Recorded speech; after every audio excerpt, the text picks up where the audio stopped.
Zero budget ang PhilHealth for 2025.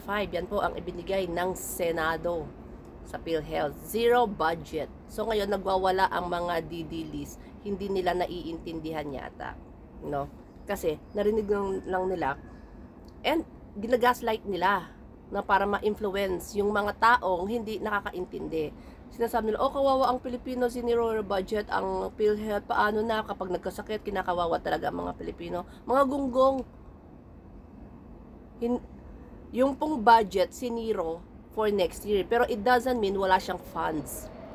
Ganito, every year, nakaka-receive ng budget ang PhilHealth from the government every year. Saan nila dinadala yung budget na yon? Tinatambak nila sa savings.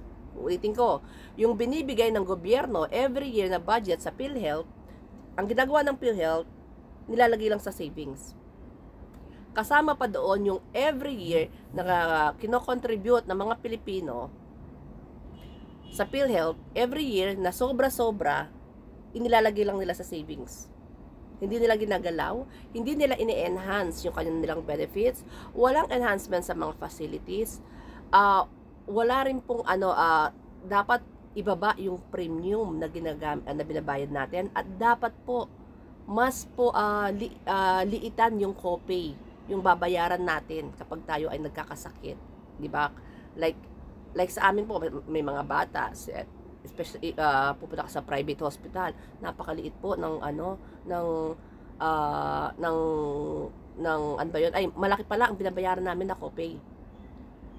No, maliit lang yung binabawas. Na dapat yun ang i-enhance nila. Dapat dagdagan nila ng dental service. Kailangan po yung sa mga hindi masyadong talagang walang kaya, dapat i-zero payment nila. Dapat i-enhance pa nila yung mga benefits nila, yung mga facilities po. So ngayon nagagalit kayo sa mga senators sa Senate na hindi nila binigyan ng budget. Dapat lang. Kasi hindi po ginagawa ng PhilHealth yung trabaho nila.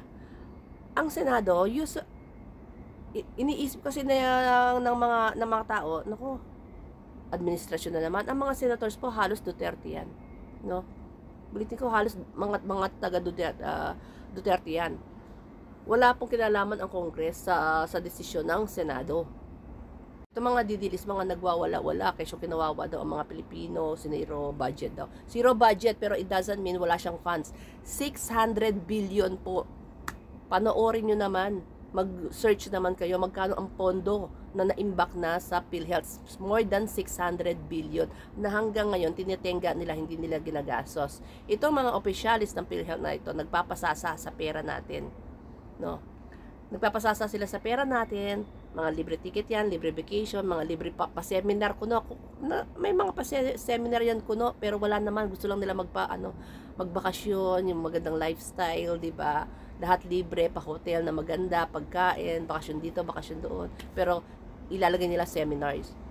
Tapos gusto nila this 2025, another budget na naman. Para saan? Sa mga kapritsyon nito mga taga PhilHealth na ito, na mga officer. Itatambak na naman ulit, idadagdag na naman doon sa 600 billion na funds natin, na nandoon lang, na dapat gastusin muna.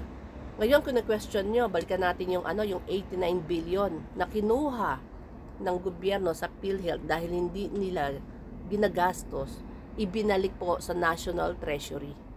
National Treasury, it means binalik sa gobyerno. Pag binalik sa gobyerno, it means binalik sa taong bayan. Kasi ilalagay po yan, i-allocate yan doon sa mga health facilities. No? Like yung pwede mag-enhance na mga hospital, mga clinics, ganyan. So ngayon, ano po ang ginagawa natin? Instead na gurgurin nyo, atakihin nyo yung mga senators, dapat ang inaatake natin, ang ginugurgur natin, itong mga taga PhilHealth. Kasi natutulog sila. Nagpapasasa po sila dun sa mga perang binabayad natin ngayon. Mag-2025, magre-renew na naman tayo ng PhilHealth, di ba? Tatambak na naman yung pera. More than 600 billion. Dadami na naman yan. Tapos gusto nyo, dagdagan na naman, maghihingi na naman sila ng budget.